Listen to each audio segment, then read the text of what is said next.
নমস্কাৰ।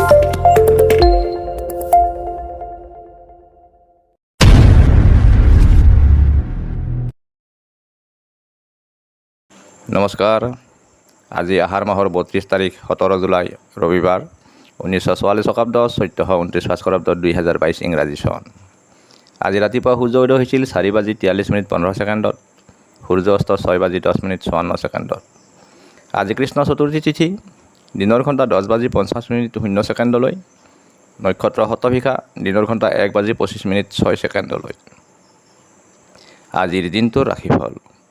মেষ ৰাশিৰ জাতক জাতিকাসকলৰ মনত শংকা, অৰ্থনাশ, নানান সমস্যাৰ যোগ।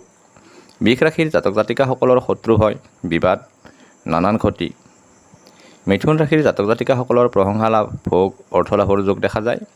কৰ্কট ৰাশিৰ শুভ সংবাদ, ভোগবিলাস, আশা সঞ্চাৰৰ যোগ দেখা যায়। সিংহ ৰাশিৰ জাতক জাতিকাসকলৰ নানান সমস্যা, খেলিমেলি, অপমানৰ যোগ। কন্যা ৰাশিৰ জাতক জাতিকাসকলৰ ক্ষতি, ভয়, উদ্বেগ, হতাশা। তুলা ৰাশিৰ জাতক জাতিকাসকলৰ সমস্যা বৃদ্ধি, মনোকষ্ট, বয়ৰ যোগ দেখা যায়। বৃশ্চিক ৰাশিৰ জাতক জাতিকাসকলৰ আশাৰ সঞ্চাৰ, মনত উৎসাহ, শুভ সংবাদ আদিৰ যোগ দেখা যায়। ধনু ৰাশিৰ জাতক জাতিকাসকলৰ প্ৰাপ্তিত বাধা, হতাশা, খেলিমেলিৰ যোগ। মকৰ ৰাশিৰ জাতক জাতিকাসকলৰ ব্যস্ততা, অস্থিৰতা, দায়িত্ব বৃদ্ধিৰ যোগ দেখা যায়। কুম্ভ ৰাশিৰ জাতক জাতিকাসকলৰ শুভ কাৰ্য, মনত উৎসাহ, কাৰ্যসিদ্ধিৰ যোগ।